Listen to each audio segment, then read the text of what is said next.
Would I do it all over again? That's a good question. Hi, my name is Frank. Welcome back to Channel 33 RPM, your channel for vinyl gear and more. Today's episode is all about answering your questions. All right, this first one's from Metal Mickey. And Metal Mickey writes, "Hey Frank, if God forbid you somehow lost your collection tomorrow and were paid out from the insurance company a satisfactory amount, would you at this point in your life use that money to start collecting again or not?" This question came through a while ago, and I've been sitting on this and really thinking about it. This is one of those questions. It's like, what would I do if I lost all of this? Years worth of collecting. If I lost it all for whatever reason, knock on wood, God forbid, got insurance money, would I start all over again? The honest answer is no. It's like you do something once and you give it your all, right? These records all mean so much to me for various reasons. I have the first record I ever bought. I have records that viewers have sent me. I have records that belong to my parents. I have records my wife bought me. I mean, a lot of that is irreplaceable, but and so no matter the amount of money I got, just that emotional connection would not be present. So even taking those off the list, as I said, you give it all the first time. It's like, we've all done this, right? You work really hard on a work project or whatever, a computer document, a paper you're writing, and there's a glitch in your computer and you lose all of that and you are faced with the prospect of starting all over again. We all do that. We've all been in that situation, and I can probably guess that we all hated having to start all over again because you really give it your all the first time. So I don't think I would try to rebuild this collection from scratch. I'd probably be happy with the money because the value of these records nowadays is a lot more than I paid for them. I know a lot of those records are irreplaceable. I would re-buy some of the cornerstones, right? Some of the stuff I really love. I might use some of the money to pursue some of those holy grails I could not otherwise afford. And again, I'd have the basic stuff I listen to all the time. Right now, I'm not sure how large my collection is, 1,500 records or something like that. I'd probably take the money and re-buy some records, but that would probably be down to like 100 or 200 records, and I'd take the rest of the money and enjoy it. I don't know what I would do, but I would enjoy it somehow, enjoy life, go on a vacation, or I don't know. I mean, it's kind of like this YouTube channel. This YouTube channel disappeared. Would I have the inspiration or the desire to start from scratch again? I don't think so. There's so many of these things we do in life, and we do it once and we do it right. And if that's ever taken away from us, it would never be the same. That is my take, though. If you lost your entire collection, whatever your collection may be, records, CDs, comic books, movies, would you start all over again? After you watch the video, let me know in the comments, because I would be interested in your takes on this. I know when Metal Mickey left that comment, I asked him what he would do, and his response was, "I think I'd draw the line under collecting and see the payment as the end of an era." And that's good way to put it. I would kind of see it as well as the end of an era.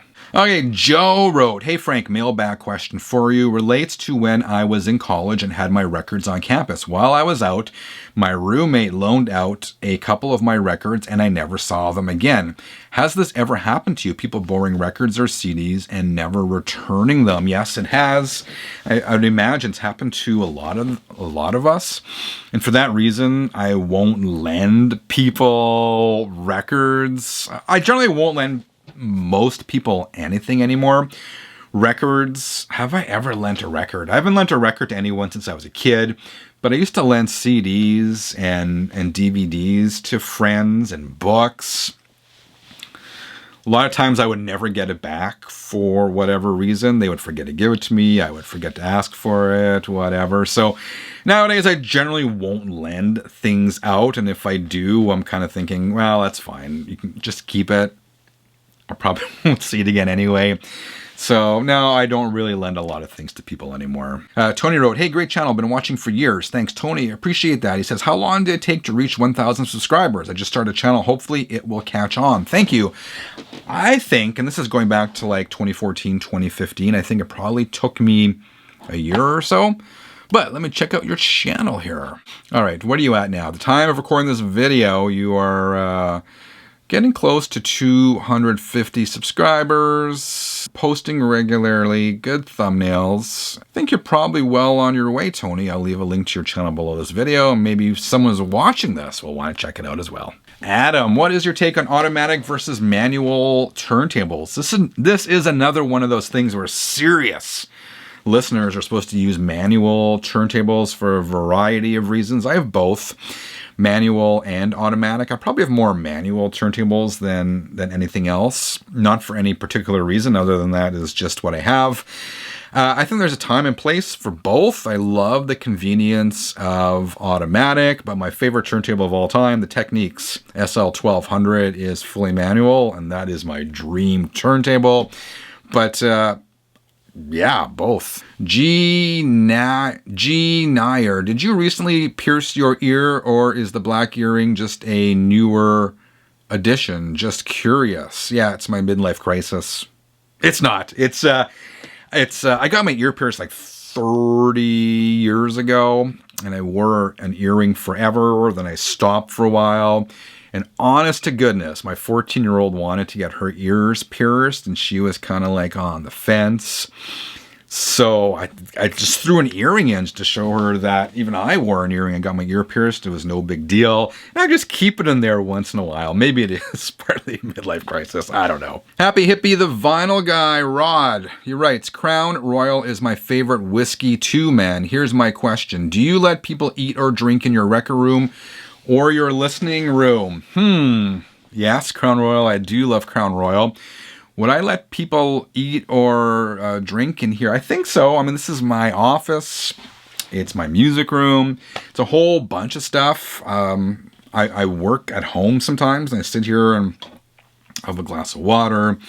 I'll edit my videos here at nighttime. I'll maybe have a Crown Royal or a snack or whatever. Yeah, so I got no issues with food in this room. If you're leaning over my record player eating a taco, maybe then I'll have a problem. 19 Joel, he writes, what video games does your wife play? So this is a comment from a video a few months ago where Sherry was in the next room, and I yelled a question to her and she responded.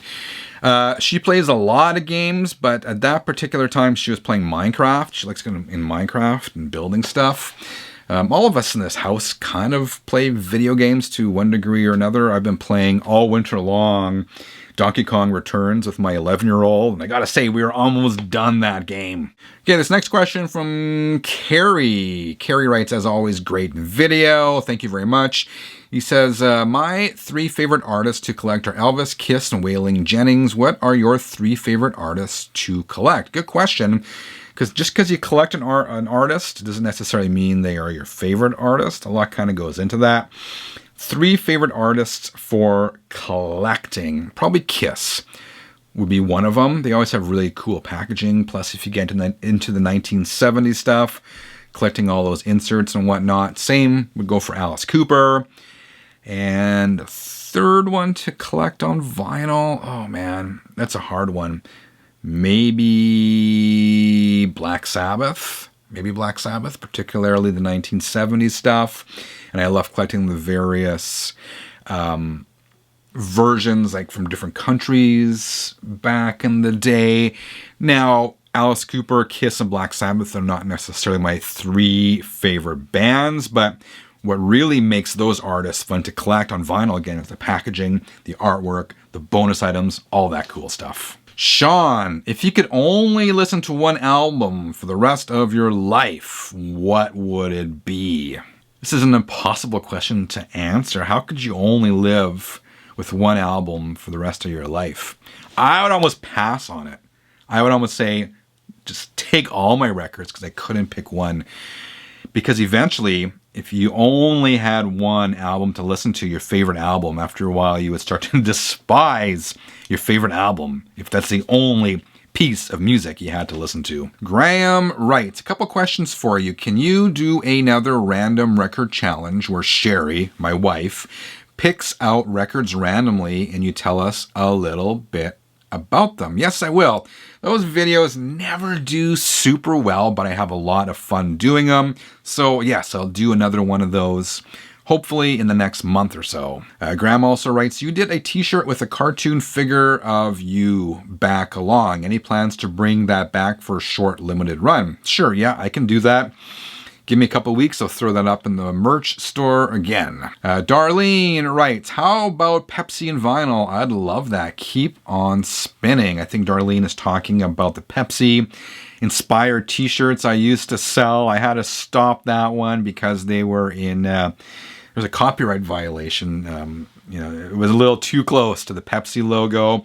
And the new t-shirt manufacturer I have kind of said, be careful with those. We can't print those, and you may not want to get them printed anywhere else because it is pretty clear that's a copyright violation. So I've stopped doing those ones. So if anyone has my Pepsi-inspired t-shirts or posters or coffee mugs, those are indeed gone, and you are in possession of a limited edition item. And Eddie's albums wrote, Frank, I missed the original Channel 33 RPM song. You were right, I haven't used it again. I'm trying to figure out what to do with it.